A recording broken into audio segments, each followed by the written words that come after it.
film was definitely something different. What's up, everybody? Back today to talk about They Look Like People, just released on VOD. It came out in 2015 technically, written and directed by Perry Blackshear, and this is his first full-length feature. And to tell you the truth, right off the bat, I do want to see more from him. I want to see some more ideas coming out of his head, because I did like this movie, and I think everybody, that even the ones that didn't like this film, are going to have to agree it was pretty well done. It's a well-done film, whether you like the subject matter, whether you like the ending, whether you like the pace. Those are completely different things. I think it was a good movie, let's put it that way. So let's get in the story a little bit.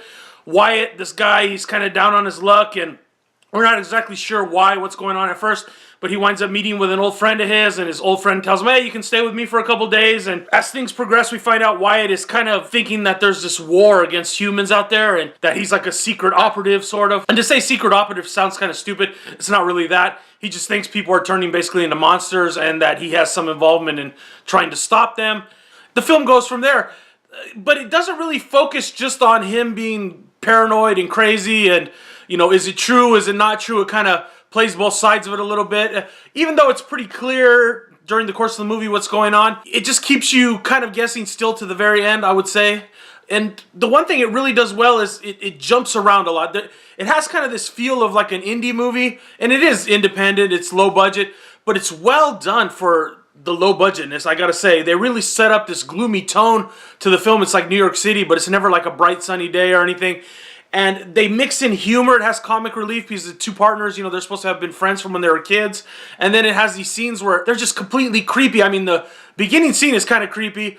And then there's these other scenes where, you know, they're minimally done with effects, and there's not really any special effects in this film, so to speak of, but they do this sound effect, and it's like the sound, it just shows you how effective sound is in movies, basically. I wrote it down in my notes as the sound of dread. He'll be looking at someone, you can tell he's like seeing them change, and it's just like you hear like these buzzing flies, and it's kind of like this grim dread music, and it's like, and you hear the buzzing flies, and he's just like, gets this really scared look on his face. It's pretty cool. They do show a little bit of what's going on with the transformations, I'll give you that.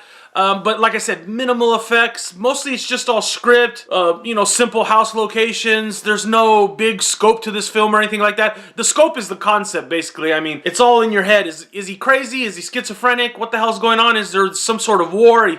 He's getting these creepy phone calls in the middle of the night. They were pretty creepy too. There's a lot of creepiness to this film, that's all I'll say. And that is where it worked as a horror film. It's creepy. At the very last scene, there's a lot of tension, a ton of tension. And I mean, it builds up, and you're like, what the fuck is this guy gonna do? Is he real? Is this real? Are they out to get him? Is he just psychotic? You know, and like I said, the film points you in a pretty clear direction. It's not like trying to hide really anything too much from you.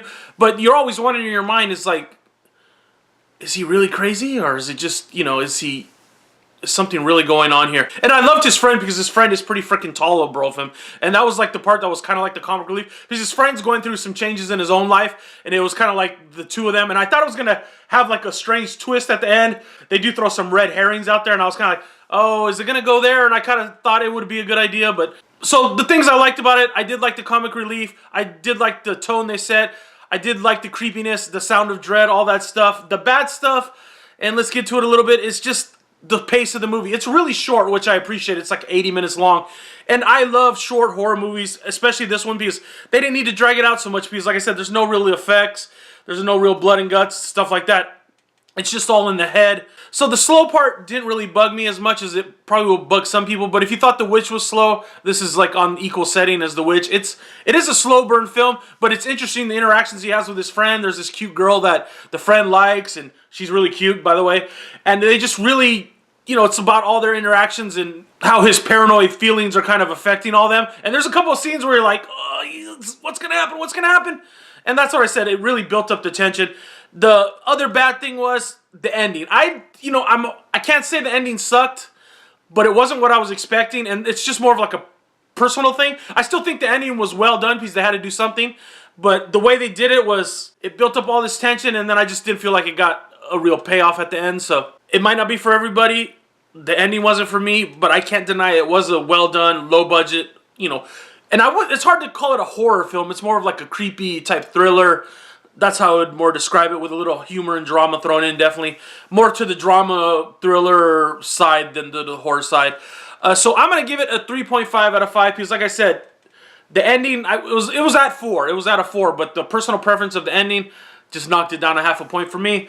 Let me know what you thought of the ending down below. You can comment down below, but yeah, I mean, it really built up to this high level of tension at the end, and I was just like, oh, that's it? So 3.5 for They Look Like People. Awesome name for a movie. I can't wait to see what parody Blackshear comes out with next. Hopefully they throw them a little bit bigger budget. So if you've seen They Look Like People, comment down below. Tell me what you thought. Was it not really a horror movie? So I like the film. I think it's going to stick with me a while. But just the ending kind of left me wanting more. That's like the biggest problem, I thought, is I wanted more. And it's because I'm a spoiled horror fan.